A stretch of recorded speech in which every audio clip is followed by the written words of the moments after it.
함께 은혜 받으실 하나님 말씀은 출애굽기 25장 10절에서 16절까지 말씀입니다. 구약성경 119페이지에 있습니다. 출애굽기 25장 10절에서 16절입니다.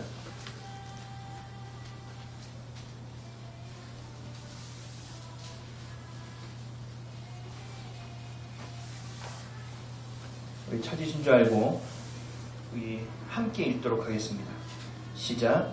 그들은 조각목으로 궤를 짜되 길이는 2규빗 반, 너비는 1규빗 반, 높이는 1규빗 반이 되게 하고 너는 순금으로 그것을 싸되 그 안팎을 싸고 위쪽 가장자리로 돌아가며 금태를 두르고 금고리 넷을 부어 만들어 그 네 발에 달되 이쪽에 2고리 저쪽에 2고리를 달며 조각목으로 채를 만들어 금으로 싸고 그 채를 궤 양쪽 고리에 꿰어서 궤를 매게 하며 채를 궤의 고리에 꿰은 대로 두고 빼내지 말지며 내가 내게 줄 증거판을 궤 속에 둘지며.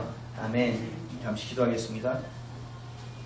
사랑해 주님 고맙습니다. 오늘도 이렇게 주님의 교회로 핏값으로 사신 교회, 예수 그리스도가 머리 되신 교회, 그리고 우리가 한 명 한 명이 모여 연합되어 지체된 교회로서 이렇게 주님 앞에 설 수 있게 하시니 참으로 감사합니다. 우리가 너와 나의 모습에서 그쳐지는 것이 아니라 우리의 모습으로 주님 앞에 나아갈 수 있게 하시니 참으로 감사합니다. 하나님, 이 교회에는 알력이 없게 하시고 파벌이 없게 하시고 서로가 이익을 보고 손해봄이 없게 하시고 오직 주의 사랑만이 충만한 교회가 되기를 소원합니다. 주님께서 내 교회를 세우라고 말씀하셨던 것처럼 아버지 하나님, 우리 한 명 한 명이, 우리 한 가정이 이 우리가 모여있는 이 교회가 주님 안에서 온전한 교회로 세워질 수 있도록 우리가 늘 깨어 기도하게 하시고 마음과 생각을 지켜 분별함을 통하여 하나님께서 기뻐하시는 일을 행하는 자들로서 세워지게 하여 주옵소서. 이 마지막 때에 주님과 동행하며 쓰임받는 자들 되게 하시고 모두가 천국 가서 만날 수 있는 복된 교회 되게 하여 주옵소서. 오늘도 주님만이 홀로 영광받아 주옵시며 하나님의 필요하신 말씀들이 다 심령에 새겨지게 하시고 그래서 잊지 않고 말씀을 따라 순종하는 우리가 될 수 있도록 축복하여 주옵소서. 감사드리며 예수님의 이름으로 기도합니다. 아멘. 할렐루야. 할렐루야. 네, 앞에 다시 한번 인사하겠습니다. 예수님의 이름으로 사랑하고 축복합니다. 할렐루야.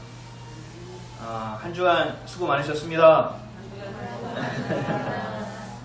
많으셨습니다.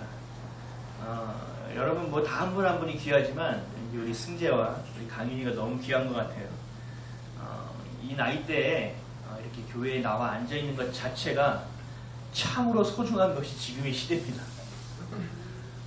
제 때만 해도 너무나 당연한 것이었는데 지금은 참으로 어려운 것이 되어가고 있습니다. 그러나 여기 나와 있는 것으로 끝나지 말고 우리 두 자녀들은 힘들고 어려운 삶이고 이제 괴롭고 바쁜 인생이 시작됐겠죠. 정신 바짝 차려서 하나님의 말씀을 듣고 세상에 순종하는 것이 아니라 하나님께 순종하며 살아갈 수 있는 복된 인생을 살기를 두 우리 자녀들을 예수님의 이름으로 사랑하고 축복합니다. 아멘. 아멘. 감사합니다. 우리 여기 나와 있지 않은 자녀들은 속히 나와 앉아 있을 수 있도록 우리가 좀 기도했으면 좋겠습니다. 제 꿈 중에 하나가 우리 교회 청년부가 세워지는 것입니다. 원래 제가 청년부 전문이거든요. 그런데 어떻게 하다 보니까 이렇게 됐는데요. 하여튼 그 청년들을 함께 살아갈 수 있는 놀라운 은혜가 좀 있었으면 좋겠습니다. 오늘은 언약궤 증거궤라는 제목으로 함께 하나님의 말씀을 나누도록 하겠습니다. 따라하시겠습니다. 언약궤 증거궤. 언약궤 증거궤.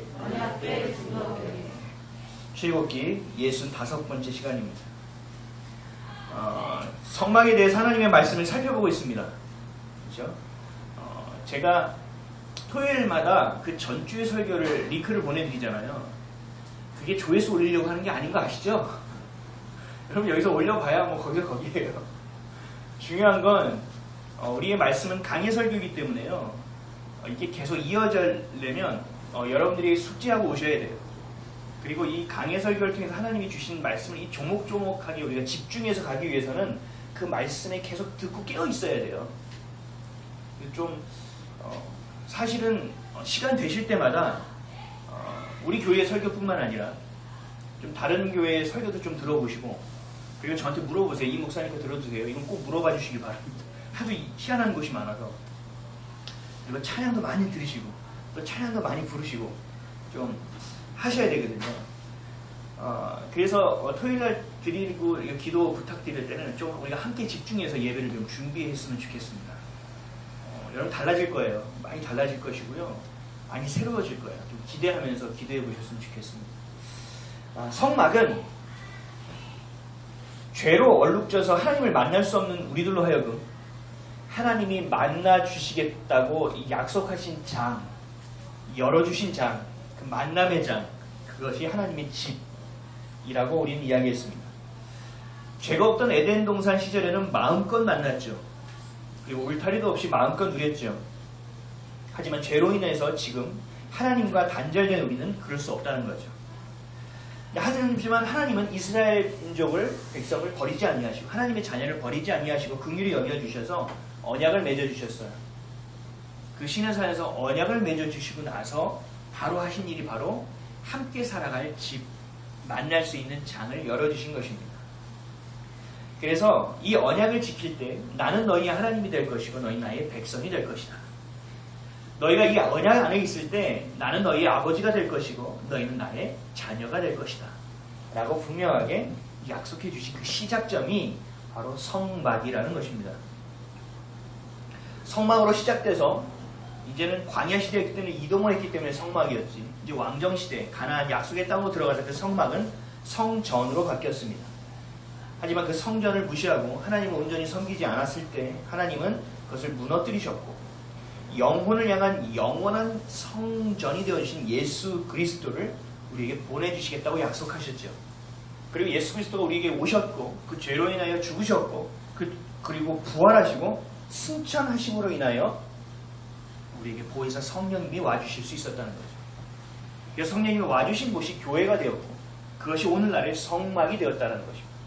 그러나 그것은 보여지고 가시적인 것에 그쳐지는 것이 아니라 여러분 한 명 한 명이 성령께서 임재하심을 통하여 성령에 거쳐 지금으로 말하는 우리 출애굽기로 말하면 성막이 우리 안에 세워지게 된 거예요. 하나님의 임재 가운데 살아갈 수 있는 하나님의 자녀가 된 게 우리라는 것이죠. 이게 얼마나 큰 축복인지는 여러분 이 성막을 통하여 보시다 보면 아주 깊이 깨닫게 되실 것입니다. 그렇기 때문에 우리는 언제든지 하나님과 만남을 가질 수 있어요. 이것을 동행이라고 표현합니다. 우리 안에 모셔드리는 거라는 거죠.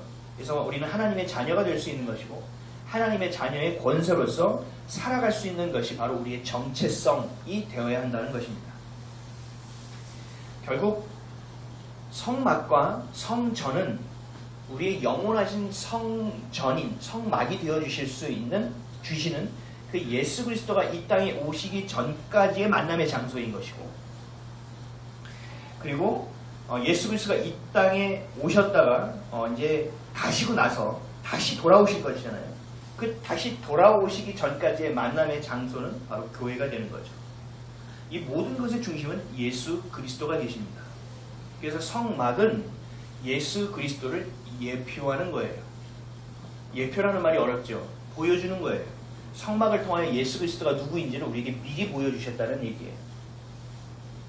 그렇기 때문에 주님은 성막을 굉장히 세밀하게 지으셨어요.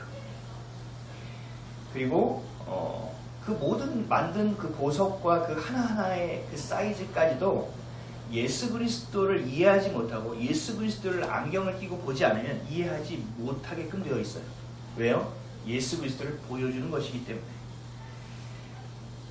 실제로 그 성막이 18평밖에 안 되잖아요. 그건 뭐 해달 가죽으로 만들고 뭔 가죽으로 만들어서 지나가면 되게 볼품이 없잖아요. 예수 그리스도가 이 땅에 오셨을 때는 되게 빛이 나셨을까요? 예수 그리스도 볼품없는 가정에서 볼품없는 사람을 태어났다는 거죠. 예전에 제가 이것을 묵상하다가 지금 시대에 예수님이 오시면 내가 알아볼 수 있을까? 지하철을 타고 갔는데 옆에서 냄새나는 사람이 앉아있어 이러지 기가 구해줄까? 이런 생각을 내가 할 수 있을까? 성경을 볼 때 우리가 구속사적 관점, 예수 그리스도가 우리에게 오셔서 우리의 죄를 사하여 주시는, 하나님 우리를 사랑하셨고 사랑하시고 사랑하실 것이라는 이 구속사적 관점으로 성경을 봐야 하듯이, 우리가 이 성막을 볼 때는 바로 예수 그리스도 없이는 절대로 해석되지 않기에 예수 그리스도라는 안경을 끼고 성막을 반드시 바라봐야 한다는 것입니다. 성막을 이렇게 나중에 지도를 한번 제가 나눠드리든지 한번 주보에 실어볼게요. 그 위치도요, 잘 보면 십자가의 형상을 하고 있다는 거 아십니까? 이건 놀라운 일이라는 거죠. 예, 하나님께서 이 성막을 지으실 때는 이 모든 것을 미리 보시고 그 안에서 우리에게 주실 것이 무엇인지를 행했다는 거죠. 그 첫 만남의 시작이 성막입니다. 성막은 예수 그리스도 없이는 해석될 수 없다. 그래서 히브리서 기자는 이렇게 분명하게 선포했어요. 히브리서 5장 5절에서 6절이에요. 그들이 섬기는 것은 하늘에 있는 것의 모형과 그림자라. 모세가 장막을 지으려 할 때 지시하심을 얻음과 같으니 이르시되 삼가 모든 것을 산에서 내게 보이던 본을 따라 지으라 하셨느니라. 그러나 이제 그는 더 아름다운 직분을 얻으셨으니 그는 더 좋은 약속으로 세우신 더 좋은 언약의 중보자시니라. 아멘. 히브리서가 지금 얘기하고 있는 거예요. 지금 제가 설명한 거를. 성막은 예수님이 오실 모형이라는 거죠. 예수님이 오실 그림자라는 거죠. 그래서 이제는 그 예수 그리스도가 이 땅에 오심으로 더 좋은 언약을 세우시고 더 좋은 약속을 주시고 더 좋은 직분으로 우리 가운데 오실 분이 계시다는 거죠. 그게 누구예요? 예수 그리스도라는 것입니다. 좀 더 살펴보면 히브리서 9장에 아주 명확하게 나와 있어요. 좀 긴데요. 한번 머릿속에 생각하면서 들어보세요. 히브리서 9장 1절에서 12절이에요. 첫 언약에도 섬기는 예법과 세상에 속한 성소가 있더라. 예비한 첫 장막이 있고 그 안에 등잔대와 상과 진설병이 있으니 이는 성소라 일컫고 또 둘째 휘장 뒤에 있는 장막을 지성소라 일컫나니. 지금 모습이에요. 성막의 모습. 금 향로와 사면을 금으로 싼 언약궤가 있고 그 안에 만나를 담은 금 항아리와 아론의 쌍난 지팡이와 언약의 돌판들이 있고, 이거는 지성소 안에 있는 언약궤 안에 있는 내용이죠. 그 속죄소를 덮는 영광의 그룹들이 있으니 이것들에 관하여는 이제 낱낱이 말할 수 없노라. 그 언약궤를 궤를 덮고 있는 속죄소라는 게 있는데 거기에 이렇게 천사의 그룹의 모습이 있다라는 거예요. 근데 너무 안타까운 것은 낱낱이 말할 수 없대요. 이 모든 것을 이같이 예비하였으니 제사장들이 항상 첫 장막에 들어가 섬기는 예식을 행하고 오직 둘째 장막은 대제사장이 홀로 1년에 한 번 들어가되 자기와 백성의 허물을 위하여 드리는 피 없이는 아니하나니, 성령이 이로써 보이신 것은 첫 장막이 서 있을 동안에는 성소에 들어가는 길이 아직 나타나지 아니한 것이라. 이 장막은 현재까지의 비유니 이에 따라 드리는 예물과 제사는 섬기는 자의 그 양심상 온전하게 할 수 없나니. 지금 이 전에 지금 제가 읽은 얘기는 출애굽기 때의 성막에 대한 이야기예요. 근데 지금 히브리서가 쓰여진 것은 예수 그리스도가 부활하시고 승천하시고 나은 이후에 쓰여진 것이기 때문에 이 구절의 이 장막은 현재까지의 비유라고 말씀하고 있는 것은 지금 구약시대의 이야기, 예수 그리스도 오기 이전에 대한 이야기였다라고 말씀하고 있는 거예요. 이제 10절부터 지금의 이야기겠죠. 이런 것은 먹고 마시는 것과 여러 가지 씻는 것과 함께 육체의 예법일 뿐이며 개역할 때까지 맡겨둔 것이니라. 그리스도께서는 장래 좋은 일에 대제사장을 오사 손으로 짓지 아니한 것 곧 이 창조에 속하지 아니한 더 크고 온전한 장막으로 말미암아. 이게 뭐예요? 우리에게 와주신 것, 우리 교회뿐만 아니라 예비하신 처소까지 이야기하고 있는 거예요. 구원받을 모든 자들이 들어갈 수 있는, 출애굽기의 성막 때는 레위인 제사장만 들어갈 수 있었지만 이제는 믿는 모든 자들에게 장막을 여시겠다는 얘기죠. 누구로 말미암아요? 예수 그리스도를 말미암아. 염소와 송아지의 피로 하지 아니하고 오직 자기의 피로 영원한 속죄를 이루사 단번에 성소에 들어가셨느니라. 아멘. 그래서 예수 그리스도가 십자가에서 죽으시는 순간 그 성소와 지성소 사이에 있던 그 두꺼운 가죽의 휘장이 위에서 아래로 찢어져 버린 거예요. 이제 더 이상 이 성막이 필요하지 않다. 내가 그 성막이 되어줄 것이다. 내가 너희의 거처가 되어줄 것이다. 너희 안에 와주심을 통하여 너희가 그 거처가 될 것이고 나는 이제 올라가 너희들이 올 그 큰 장막, 거처를 만들어 놓을 것이다. 라는 것이죠. 아멘. 그러니까 성막은 예수 그리스도를 보여주고 상징하며 그림자라는 거죠. 성막을 안다는 것은, 그 성막이 굉장히 중요한 이유는 뭐냐? 우리가 다시 오실 예수 그리스도를 아는 것이고, 그리고 다시 오실 예수 그리스도를 바라는 것, 어떻게 바라야 되느냐, 어떻게 우리가 갈망해야 되느냐에 모든 것이 들어있기 때문에 그렇습니다. 그래서 우리 이 사실을 기억하면서 오늘은 언약궤에 대해서 하나님의 말씀을 좀 나눠보도록 하겠습니다. 하나님이 약속을 주셨고, 그리고 나서 우리에게 이제 세세하게 성막을 어떻게 지으라고 말씀하시는데, 첫 번째 말씀하시는 게 언약궤에 대한 이야기를 하고 있어요. 우리 장로님은 잘 아시겠지만 이제 집을 지어요. 여러분, 집을 짓겠다고 하면 일단은 땅이 정해져야 되죠. 그럼 땅이 얼마의 크기냐에 따라서 전체적인 설계 도면을 그릴 거예요. 그렇죠? 그 설계 도면을 그리고 그 위치를 보고 평수를 따져서 설계 도면을 그리고 어떻게 이 안을 지어낼지를 생각할 거란 말이죠. 맞죠? 큰 그림부터 작은 그림으로 들어오는 거예요. 근데 하나님은 지금 거꾸로 하고 계세요. 하나님은 지금 성막에 대한 설계도를 이야기하시는데 크기부터 세세한 걸로 들어가는 게 아니라 반대로 하신다는 거예요. 뭐예요?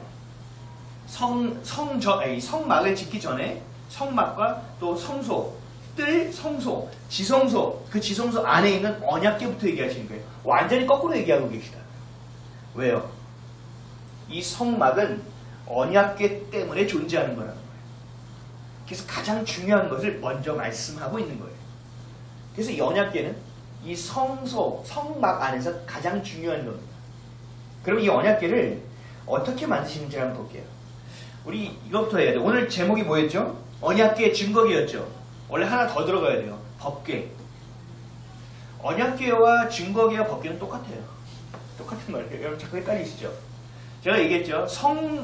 성소와 성막과 회막은 같다. 기억하시죠?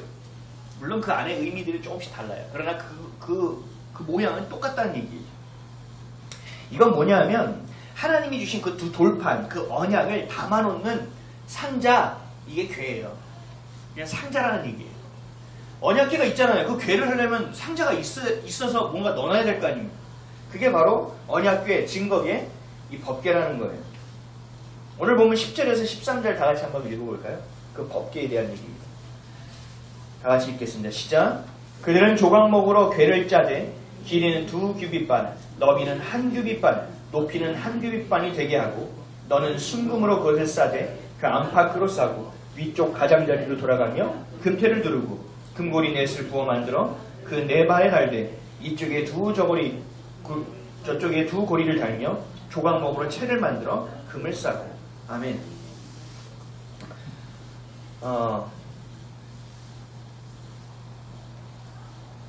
성막에서 가장 중요한 언약을 담아놓는 함을 만드는 이 궤는요 조각목으로 만든대요.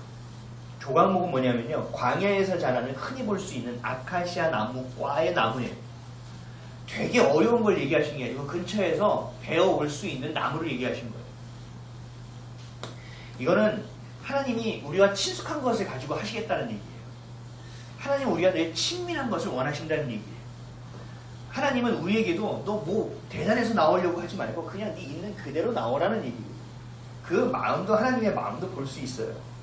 어쨌든 이 친근한 것 조각목으로 궤를 만들어요. 상자를. 근데 여기에 금을 입히에요. 금.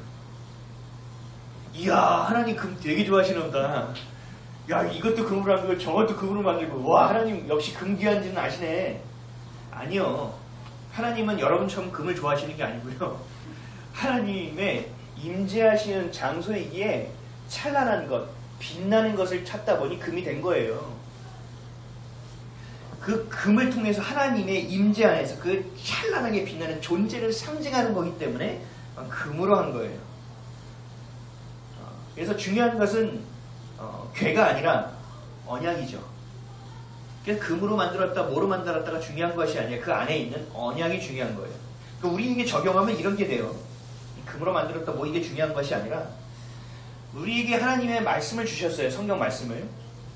근데 하나님의 말씀을 20도, 30도 하는 것도 중요하죠. 근데 그 많이 읽는 것이 중요한 것이 아니라 그 언약에, 그 말씀에 순종하는 것이 중요하다. 이거예요. 조각목에 금을 부어 만드는 너무나 아름답게 만들지만 그건 통일 뿐이라고요. 그렇죠? 근데 우리는 그 통에 너무 신경을 쓰고 있지 그 안에 있는 진짜 우리에게 주신 언약에 신경을 쓰고 있지 않다라는 거예요. 그래서 하나님이 주신 율법도 그 율법을 왜 주셨는지에 대한 하나님의 마음을 알려고 하는 것이 아니라 그 율법을 지키면 되고 안 지키면 안 된다는 정죄하는 바리새인과 같은 지금은 종교인과 같은 사람들을 만들어낸 것과 똑같다는 거예요. 율법을 만드신 이유는 보지 않고 율법만을 보는 것. 하나님이 언약궤를 만드신 이유를 보지 않고 언약을 만드신 이유를 보지 않고 언약궤만 보고 있다고요. 왜요? 지나갈 때 어떻게 해요? 그 언약궤를 메고 맨 앞을 가잖아요. 금으로 된 거를. 그 자체만 너무 귀하게 보는 거예요. 하나님이 주신 것을 보지 않고. 그 언약궤는 하나님이 임재하시기 위해서 만들어 놓은 것 뿐인데 그것을 하나님인 양 생각한다라는 거죠. 어떤 분은 성경에 낙서도 안 해요. 왜? 하나님이 너무나 거룩한 말씀이니까. 뭐 그럴 수도 있어요. 근데 저는 이렇게 얘기해요. 청년들한테. 야, 라면만 바치지 마.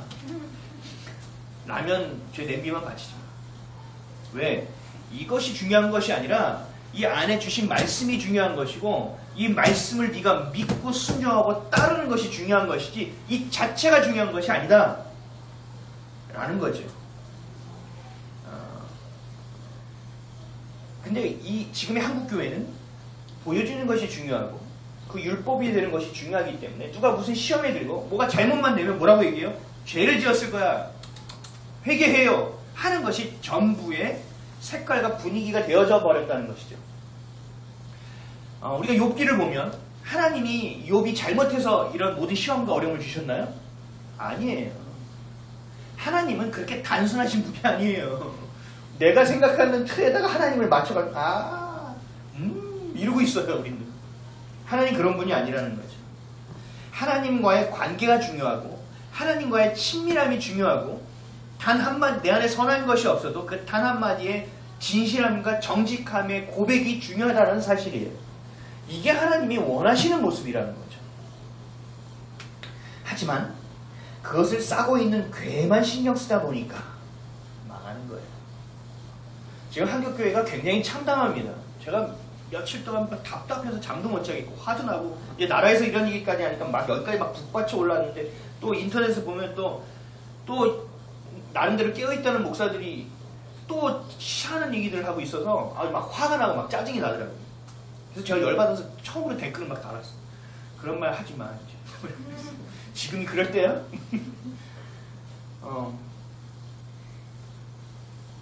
한국 교회는 교회만 신경 썼다는 거예요, 지금. 교회. 뭐예요? 건물에만 신경 썼잖아요. 몇백억짜리에서 큰 교회를 지어야 그리고 우리 만약에 아이비처치 그러면 저기 부천에도 아이비처치 부천점 아이비처치 파주점 이런 걸 내야 된다고 생각하고 살았잖아요. 이건 괴라는 거죠. 괴. 그쵸? 그것이 돼서는 안 된다는 거죠. 우리 뭐가 중요합니까? 언약이 중요한 거예요. 그러면 지금 한국 교계에 인물들이 나와야 돼요. 교회만 신경 쓴 것이 아니라 언약을 신경 쓰고 언약에 순종하고 그 언약으로 자녀를 키웠다면 지금의 세대들 이제 1세대들이 지나고 2세대가 그 바톤을 받아서 이제 불이 꺼져가고 있죠. 해가 지고 있잖아요. 이제 다음 세대들에서 뭔가 인물이 나와야 된다는 얘기예요. 그게 진짜 우리가 언약을 보고 살아갈 모습이라는 거죠.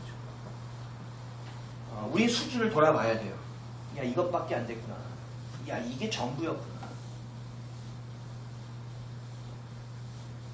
이러한 일이 있을 때도 우리의 믿음의 1세대들은 그 딱딱한 아스팔트 그 더운 데 앉아서 기도했어요. 그쵸? 데몬스트레이션 한 게 아니라 기도했다고요. 왜요? 내가 하는 게 아니라 주님이 해달라고. 지금은 우리 살려주시옵소서라는 기도밖에 할 게 없어요. 지금 우리가 언약이 아닌 우리 눈에는 괴가 보이잖아요.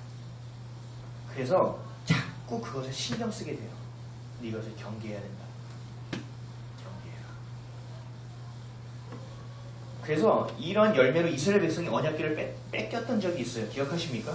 사무엘상 4장 3절에서 6절이에요. 백성이 진영으로 돌아오매 이스라엘 장로들이 이르되 여호와께서 어찌하여 우리에게 오늘 블레셋 사람들 앞에서 패하게 하셨는고 여호와의 언약궤를 실로에서 우리에게로 가져다가 우리 중에 있게 하여 그것으로 우리 원수들의 손에서 구원하게 하자 하니. 지니까 뭘 가져오려고 그래요? 언약궤를 지금 가져오자는 거예요. 이에 백성이 실로에 사람을 보내요. 그룹 사이에 계신 만군의 여호와의 언약궤를 거기서 가져왔고 엘리의 두 아들 홈리와 비느하스는 하나님의 언약궤와 함께 거기에 있었더라. 여호와의 언약궤가 진영에 들어올 때 온 이스라엘이 큰 소리로 외치매 땅이 울린지라. 왜요? 언약궤가 있으면 승리할 수 있다고 믿었으니까. 블레셋 사람이 그 외치는 소리를 듣고 이르되 히브리 진영에서 큰 소리로 외치면 어찌 됨이냐 하다가 여호와의 궤가 진영에 들어온 줄을 깨달은지라. 블레셋 사람들과 싸울 때 지니까 언약궤가 들어오면 이길 거라고 생각했다는 거죠. 하나님의 말씀에 단 한마디라도 내가 순종하는 그 헌신과 희생과 믿음을 가지려고 하는 것이 아니라 나 교회에 나왔으니까, 나 오늘 늦잠 자는데 교회 정도는 나왔으니까, 이게 이 모습하고 똑같은 거예요. 주님께 나오는 말씀을 내가 100% 순종해야죠. 믿어야죠. 근데 내가 이 정도 믿었으니까 내가 이 정도 했는데 이 하나 정도는, 이게 이 모습하고 똑같은 거예요. 교회에 신경 쓰는 거라니까요. 하나님과의 친밀한 관계와 교제와 그 주신 마음에 신경을 쓰는 게 아니라는 거예요. 언약궤를 가져다가 전쟁에서 승리하려고 했어요. 이것이 세상에서 바라는 뭐예요? 부적이에요, 부적. 이스라엘 백성은요, 하나님 만나주시기 위해서 언약궤를 만드시고 성막을 지어놨는데 그걸 부적으로 쓰고 있어요. 여러분은요, 교회에 나오고 내가 크리스찬인 것이 혹시 부적 아니에요? 내가 교회에 나오고 있다라는 것이 혹시 그것만으로 만족하고 있다면 부적입니다. 하나님의 말씀을 왜 주셨죠? 들고 다니라고요? 유대인처럼 머리카락에 이렇게 묶고 다니라고요? 아니요. 말씀대로 살라고요. 말씀대로 순종하라고요. 그래야 너희가 이 척박하고 어려운 땅 가운데서 살 수 있다는 거예요. 세상의 마음을 뺏기지 않고 내 자녀로서 살 수 있다는 거예요. 이 성막 주시기 전에 언약처럼 너희가 이 언약에 있을 때 내가 너희 아버지가 되고 너희 나의 자녀가 되고 내가 너희 하나님이 되고 너희는 나의 백성이 될 것이다 라는 것은 하나님의 말씀에 순종하지 않으면 불가능하다라는 얘기예요. 근데 우린 그러고 있다고요. 교회 안에서 봉사만 하면 뭐하냐고요. 교회 안에 헌금 많이 하면 뭐하냐고요. 중요한 건 뭐예요? 내 마음과 내 전심이 주께 가 있지 않으면 소용이 없는데. 부적이라니까요. 우리 여기 이제 보험 관련된 분이 많으신데 이건 오해하지 마세요. 교회에 나오는 것이 보험 드는 게 아니라고요, 여러분. 보험료를 내야 될 거 아니에요. 그쵸? 충실하게 매달 보험료를 내야 보험의 혜택을 받을 수 있잖아요. 그쵸? 주님 안에서 주님께 신실하게 주님 앞에 머물러 있고 주님 안에서 그 사랑이 유통기한이 없이 계속 이어질 수 있도록 내 사랑을 고백하고 주님의 사랑 안에서 내가 머물러야 이 사랑이 유지되는 거죠. 언약궤만 들고 간다고 이길 수 있는 싸움이 아니란 얘기예요. 교회만 다닌다고 내가 예수 그리스도의 이름으로 명하나니 물러가라 그러면 마귀들이 코웃음 쳐요. 아유 웃기네. 내가 너를 몰라 내가? 이런다고요. 하나님이 전부 되지 않고 늘 제멋대로 살아가고 있는 것은 언약이 아닌 언약궤만 가지고 있는 모습이라는 거예요. 하나님의 말씀은 영원합니다. 궤는 닳아 없어져도 하나님의 말씀은 영원하다고요. 여러분이 호흡이 닿는 그날 그리스도 앞에 섰을 때 모든 것은 필터링되고 다 없어집니다. 뭐만 남는지 아세요? 하나님을 사랑했다라는 것. 내가 하나님을 얼마나 사랑했냐는 그 흔적만 주님 앞에 남습니다. 이거 아셔야 돼요. 마지막 날. 여러분들 정말 가지고 갈 게 있어요? 그럼 내가 구원 받았나 못 받았나 불안하 아닌가? 바로 답이 나올 거예요. 이사야 40장 6절에서 8절에 이렇게 말씀하셨어요.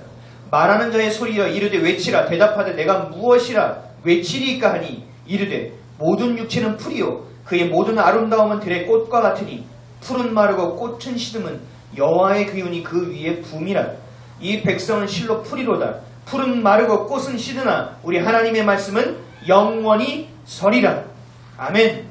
그 영원한 말씀이 쓴 그 시작점이 바로 언약궤, 법궤, 증거궤를 담아있는 그 언약, 그 성막으로부터 시작된다는 거예요. 이것이 바로 하나님의 말씀이시고 우리를 향한 하나님의 마음이에요. 1%의 오차도 없는 진실하신 하나님의 마음이라는 거예요. 결국은 금으로 만들어진 궤도 달아 없어질 거예요. 그렇죠? 그 언약만이 영원히 전해지는 거예요. 에레미야 3장 16절에도 이렇게 말씀하셨어요. 여호와의 말씀이니라. 너희가 이 땅에서 번성하여 많아질 때에는 사람들이 여호와의 언약궤를 다시는 말하지 아니할 것이요, 생각하지 아니할 것이요, 기억하지 아니할 것이요, 찾지 아니할 것이요, 다시는 만들지 아니할 것이며. 아멘. 이거 없어진대잖아요. 이거 필요 없대잖아요. 시작점일 뿐이라는가요? 왜요?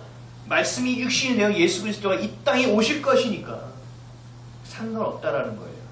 그 약속이 왜요? 실제가 되는 것이 중요한 거죠. 요한복음 1장 14절에 그래서 예수 그리스도를 이렇게 얘기하셨어요. 말씀이 육신이 되어 우리 가운데 거하심에 우리가 그의 영광을 보니 아버지의 독생자의 영광이요 은혜와 진리가 충만하더라. 아멘. 말씀이 육신이 되어 이 땅에 오신 분이 바로 예수 그리스도잖아요. 그 분이 실제가 되어 오셔서 우리의 성막이 되어주시는 거예요. 이러한 새 언약, 예수 그리스도에 대해서 하나님은 이 예수 그리스도가 오기 위해서 천년 전에 예레미야의 입술을 통해서 분명하게 기록하셨습니다. 예레미야 31장 31절에서 34절입니다. 여호와의 말씀이니라. 보라, 날이 이르리니 내가 이스라엘 집과 유다 집에 새 언약을 맺으리라. 이 언약은 내가 그들의 조상들의 손을 잡고 애굽 땅에서 인도하여 내던 날에 맺은 것과 같지 아니할 것은 내가 그들의 남편이 되었어도 그들이 내 언약을 깨뜨렸음이라. 여호와의 말씀이니라. 그러나 그날 후에 내가 이스라엘 집과 맺을 언약은 이러하니 곧 내가 나의 법을 그들의 속에 두며 그들의 마음에 기록하여 나는 그들의 하나님이 되고 그들은 내 백성이 될 것이다. 여호와의 말씀이니라. 그들이 다시는 각기 이웃과 형제를 가리켜 이르기를 너는 여호와를 알라 하지 아니하리니 이는 작은 자로부터 큰 자까지 다 나를 알기 때문이라. 내가 그들의 악행을 사하고 다시는 그 죄를 기억하지 아니하리라. 여호와의 말씀이니라. 아멘. 시내산에 주셨던 그 언약은 구언약이라는 거예요. 새 언약은 뭐예요? 바로 예수 그리스도라는 거예요. 그리하여 우리에게 맺었던 그 약속 다시 갱신하여 그 약속대로 내가 너희를 사랑하고 너희들을 생명의 길로 끌어줄 거라는 것이 바로 이 말씀이에요. 그러니까 결국은요, 언약궤도 중요하고 언약 돌판도 중요하지만 그 말씀 중요한 그 말씀이 우리의 신비에 마음에 기록되어져야 된다는 거예요. 마음에. 나중에 이제 나중에 아니죠. 우리 했잖아요. 십계명에 대해서. 그렇죠? 십계명 설교를 들어가서 다시 한번 들어보세요. 그래서 십계명을 통해 하나님이 우리에게 주신 마음이 뭔지를 좀 보세요. 그 10가지만 알아도 하나님의 성품을 알 수 있어요. 그 10가지만 알아도 여러분 삶에서 선택하는 게 분별하기 되게 어렵잖아요. 분별이 굉장히 쉽게 됩니다. 근데 그것이 예수 그리스도가 되어 우리에게 오셔서 또 신약 성경을 통하여 계속 구구절절 똑같은 말씀을 반복하고 계시잖아요. 예수님 오셔서 새롭게 말씀하신 건 많지 않아요. 대부분이 뭔지 아세요? 구약 때 주셨던 약속의 성취를 선포하신 거예요.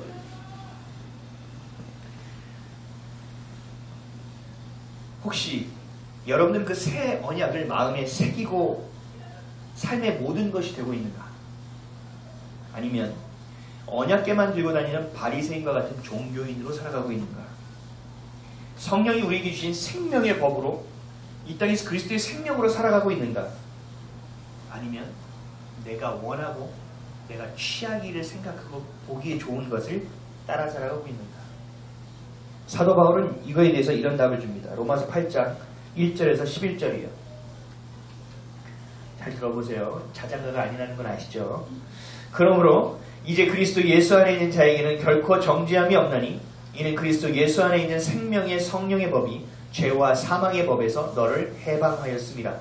율법이 육신으로 말미암아 연약하여 할 수 없는 그것을 하나님은 하시나니 곧 죄로 말미암아 자기 아들을 죄 있는 육신의 모양으로 보내어 육신의 죄를 정하사 육신을 따르지 않고 그 영을 따라 행하는 우리에게 율법의 요구가 이루어지게 하여 하심이라.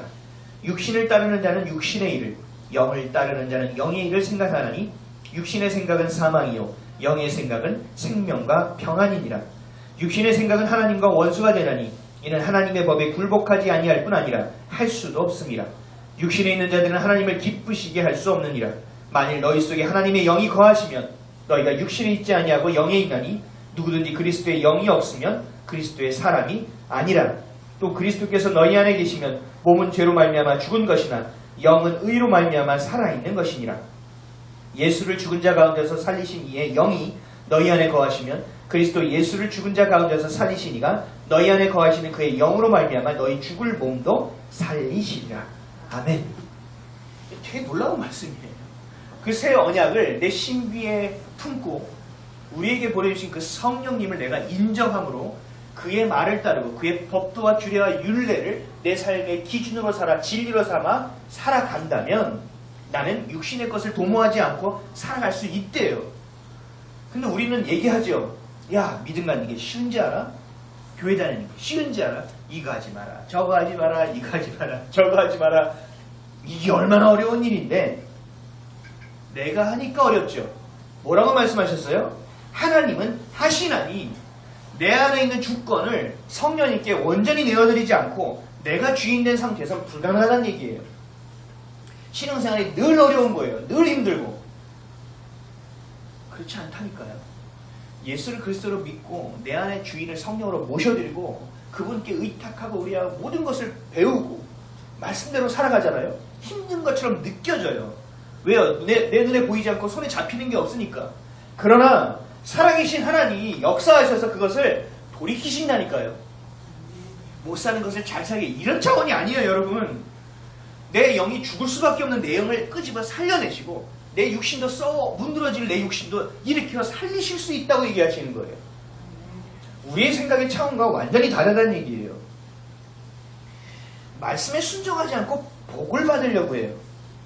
그리고 세상의 온갖 것을 누리고 살아가려는 자는 언약을 주신 이유도 모른 채 언약궤를 들고 전쟁터에 나가 싸움하다가 궤를 빼앗기는 자와 똑같습니다. 그때 어떻게 됐죠? 그 빼앗겼을 때요, 엘리 대제사장이었어요. 그 아들 둘이 죽습니다. 그리고 엘리 제사장은 그 소식을 듣자마자 그 의자에서 넘어져 목이 불어서 죽습니다. 여러분 기억해야 돼요. 하나님의 말씀, 하나님의 언약, 하나님의 마음, 하나님의 사랑을 품고 전부되고 살아가지 않으면 이런 일을 한다니까요. 그것도 굉장히 합리적으로요. 굉장히 있어 보이고 되게 세련되게 이런 짓을 하고 있다고요. 하나님이 보실 때는 하신 일을 되게 믿음이 있는 것처럼 그냥 하고 있다고요. 그래서 여러분 깨어 계셔야 돼요. 그리고 주님 앞에 나를 스스로를 계속 드려야 돼요. 그리고 내 안에 내가 살아있는 것을 계속 죽이고 쳐서 주님 앞에 끌어다 놔야 돼요. 그래서 그 주신 새 언약만을 따라 살아가는 저와 여러분 되시기를 주님으로 간절히 축원드립니다. 둘째로 하나님은요 늘 살아서 역동하시는 분 아십니까? 제가 어제도 동원이 학원 데려가면서 그 얘기했어요. 야 동원아, 하나님 되게 멋져. 하나님 왜 멋진지 알아? 하나님은 직진밖에 없어. 차가 막혔어요. 동원이가 아빠 빨리 좀 가요. 빨리 좀 가요. 어떻게 왜 안 가요? 네 눈으로 보렴. 지금 여기서 갈 수 있니? 네가 개발을 하든가. 근데 동원아, 이 막힐 때 유턴할 수도 있고 막힐 때 옆으로 빠져갈 수도 있고 뭐 할 수 있잖아. 근데 하나님은 어떻게 하신지 아냐? 아빠처럼 그냥 가. 그리고 하나님이 잠깐 잠깐 멈춰봐. 잠깐 기다려봐. 하면 멈춰. 2개밖에 없어. 뒤 동원이가 뭐라는지 알아요? 하나님 장난 아니네? 노빠꾸네? 그러는 거예요. 노빠꾸 아세요? 요즘 단어가 있더라고요, 얘들 안에서. 아빠도 노빠꾸인 줄 알았더니 예수님도 노빠꾸네요. 라고 얘기하더라고요. 야, 노빠꾸 좋다. 오늘 보면 14절에서 16절을 보세요. 노빠꾸의 하나님이 보입니다. 오늘 보면 14절에서 16절 다 같이 읽겠습니다. 시작. 그 채를 궤 양쪽 고리에 꿰어서 궤를 매게 하며 채를 궤의 고리에 꿰는 대로 두고 빼내지 말지며 내가 내게 줄 증거판을 궤 속에 둘지며. 그러니까 무슨 말이냐고요. 자, 상자를 만들었죠, 궤를. 그러면 이 네 귀퉁이에다가 고리를 만든 거예요. 고리. 그래서 이 나무 기다란 그거를 그 고리에 낀 거예요. 2개씩. 그래서 그 양옆에서 그 레위인이 이렇게 어깨에 지고 갈 수 있게 만들어 놓은 거예요. 그러면 어깨에 메고 지고 간다는 건 이동한다는 얘기잖아요.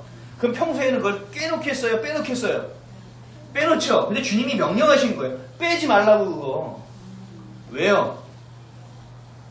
왜 그렇게 놔둘까요? 이건 하나님 성품이에요. 노박구예요. 하나님은요 언제든 일할 준비를 하시는 거예요. 하나님은 언제든 앞으로 갈 준비를 하시는 거예요. 언제든 하나님이 길을 내어줄 준비를 하고 계시는 거예요. 이게 하나님의 성품이에요. 하나님의 역동하는 영의 모습이에요. 하나님은 이렇게 일하세요. 멈추지 않으세요. 오늘도 살아 역사하세요. 어제나 오늘이나 내일이나 변함없이 일하세요. 우리가 자고 있는 그 순간에도 우리와의 영과 교제하기를 원하세요. 깨어 졸지도 않고 주무시도 않는 것이 바로 하나님이라니까요. 시편 41편 46편 1절에서 11절 그 하나님이 이렇게 설명합니다. 하나님은 우리의 피난처시여 힘이시니 환난 중에 만날 큰 도움이시라. 그러므로 땅이 변하든지 산이 흔들려 바다 가운데 빠지든지 바닷물이 솟아나고 뛰놀든지 그것이 넘침으로 산이 흔들릴지라도 우리는 두려워하지 아니하리로다. 한 시내가 있어 나뉘어 흘러 하나님의 성 곧 지존하신 이의 성소를 기쁘게 하는도다. 하나님이 그 성 중에 계심에 성이 흔들리지 아니할 것이라. 새벽에 하나님이 도우시리로다. 문나라가 떠들며 왕국이 흔들렸더니 그가 소리를 내시며 땅이 녹았도다.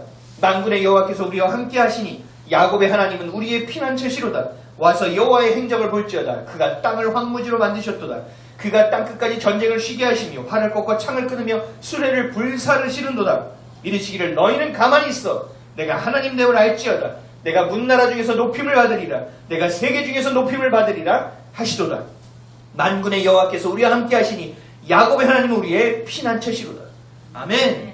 이거 보세요. 하나님 가만히 계시는 거 있어요? 하나님은요 여러분들을 한 명 한 명을 위해서 이렇게 하고 계시다고요. 여러분들이 보이지 않는 영적 세계 안에서의 영적 전쟁은 이렇게 벌어지고 있기 때문에 그렇다고요. 하나님은 오늘도 여러분들을 너무 사랑하셔서 너무 기뻐하셔서 우리를 위해서 뭐 하나라도 챙겨주기 위해서 일하고 계시다고요. 이렇게 진심으로 우리를 사랑하시고 모든 것을 주관하시는 하나님, 주무시도 졸지도 않으신 하나님께 여러분들은 진심으로 대하고 있습니까? 아니면 하나님을 이용하고 있지는 않습니까? 아니면 하나님을 활용하고 있습니까?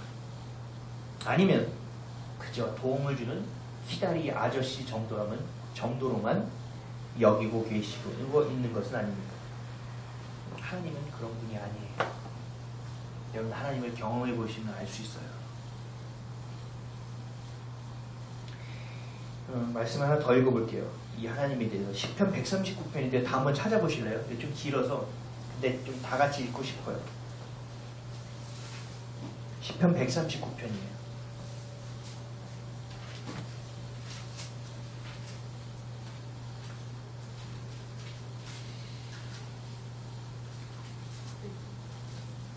찾으셨나요? 시편 139편? 우리 함께 읽는데 우리 여성분들이 홀수절, 우리 남성분들이 짝수절 읽겠습니다. 준비되셨나요? 시작.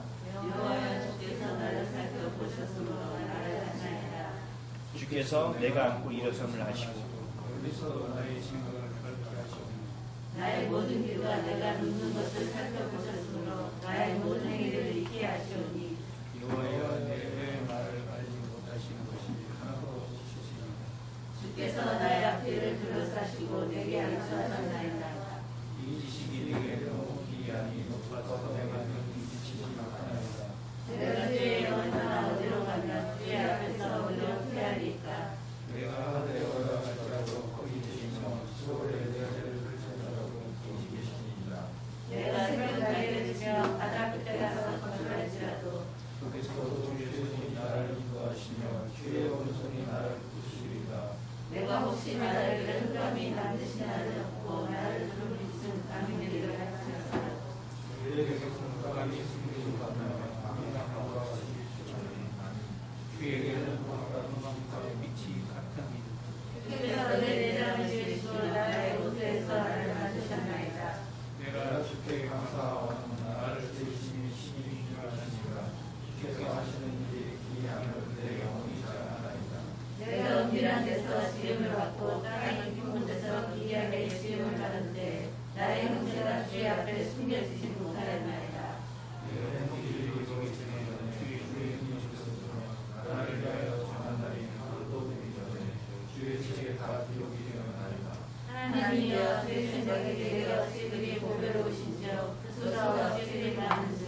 하나님이여 나를 살피사 내 마음을 아시며 나를 시험하사 내 뜻을 알아옵소서.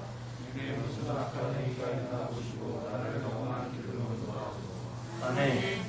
여러분들 이 시편을 집에 가셔서 좀 필사를 한번 해보셔도 좋고 한번 읽어보셔도 좋을 것 같아요. 하나님은 우리를 자녀 삼아주시고 내버려두는 분이 아니라 그 죄 가운데서 나올 수 있도록 하나님께, 그리고 하나님을 만날 수 있도록, 구원받을 수 있도록, 자녀됨의 권세를 갖고 살아갈 수 있도록 만드셨습니다. 이 또한 하나님의 괴를 끼워둔 채로 일하고 준비하고 계십니다. 쉬지 아니고 일하신다는 거예요. 하나님은 여러분들에게 그렇게 하고 계시는데 여러분은 뭘 하고 있습니까? 기도하다가 아유 오늘 피곤하니까 아유 이번 주는 스킵이고 아유 오늘은 좀 여기까지만 하고, 혹시 그러고 계시지 않습니까? 우리 또한 하나님을 향하여 진심으로 나아가야 돼요. 우리도 하나님을 아버지로 여기며 존중하며 경외하며 따라야 합니다. 제가 동원이에게 그 마지막 말에 이렇게 얘기했어요. 동원아, 하나님이 너를 만드시기 이전부터 너를 사랑하셨다는 게 이해돼? 그랬어요. 여러분 잘 들어보세요. 여러분들이 만들어지기 전에, 이 땅에 오기 전에 하나님이 나를 이미 먼저 사랑하고 계셨다라는 것을 이해가 되십니까? 잘 나가다가 목사님 또 왜 저래? 이런 건 아니겠죠. 하나님의 사랑은 우리의 이해의 수준에 있지 않다는 얘기예요. 하나님이 우리에게 주신 사랑의 깊이는 여러분들이 생각하는 차원에 있지 않다는 얘기예요. 하나님 우리에게 주시는 은혜는 여러분이 상상하는 수준에 머물지 않는다는 얘기예요. 하나님은 늘 언제든 우리가 준비만 되면 쏟아 부어주실 준비를 하고 계시다라는 얘기예요. 그렇다면 우리는 어떻게 살아내야 되느냐? 주님 앞에 어떻게 끼어 있어야 되느냐? 주님을 향하여 어떻게 경배하고 찬양해야 되느냐? 이거를 알아야 된다는 거죠. 오늘 우리 찬양할 때 빠른 찬양이 쉬운 곡이 아니에요. 쉬운 곡이 아닌데 대범하게 넣었어요. 제 입장에서는 여러분들은 잘하실 수 있겠지만 왜요? 악기가 다 있지 않은 상황에서 이런 찬양하기가 어려워요. 근데 제 안에 뭐가 있었는지 아세요? 이럴수록 주님을 더 찬양하고 싶어. 내가 주님을 더 경배하고 싶어. 내가 주님을 더 높여드리고 싶어. 내가 하다가 삑사리 나도 괜찮아. 그냥 주님이 기뻐하시면 돼. 이 막고 있는 모든 어둠의 영을 이 찬양으로 뚫어내길 원합니다. 이러고 찬양한 거예요. 이 모습을 우리는 계속 살아내야 된다. 오늘 좀 뭐가 안 되고 힘들어. 이런 것도 하지 마시라고. 이제 주님 나 힘든데요. 뚫어주세요. 준비하고 계시잖아요. 주님 나와 함께하고 계시잖아요. 우리 전도사님 왜 애들한테 아멘 크게 하라는지 아세요? 이게 영성일 수 있어요, 여러분. 영성일 수 있다고요. 묵상기도만 이렇게 하는 거 좋을 수 있어요. 근데요, 저도 묵상기도 참 좋아하거든요. 근데 여러분, 문이 일단 열려야 교제가 되는 거예요. 문이 열려야죠. 그러려면 내 전심으로 구하는 게 필요하고, 내 모든 것을 주님께 외치고 고백하고 절규하고 간절하게 구하는 게 필요하다니까요. 그것이 때로는 찬양이 될 수도 있어요. 그것이 때로는 통성기도가 될 수도 있어요. 때로는 그것이 눈물을 흘리며 기도하는 회개의 기도가 될 수도 있어요. 이것을 통하여 준비하고 계시고 여러분과 늘 함께 하시고 언약궤가 아닌 언약을 우리 마음에 새겨 정말 능력있게 살아가기를 원하시는 하나님의 마음이 여러분에게 전달되기를 소원합니다. 그래서 그 마음을 새겨서 성령과 동행하며 말씀에 순종하면서 믿음의 경주를 놓치지 마세요. 여러분 애들이 아멘 하고 있는데 여러분 이러실 거예요. 그럼 믿음의 경주를 놓치지 않는 저와 여러분 되시길 주님의 이름으로 축원드립니다. 네, 기도하겠습니다.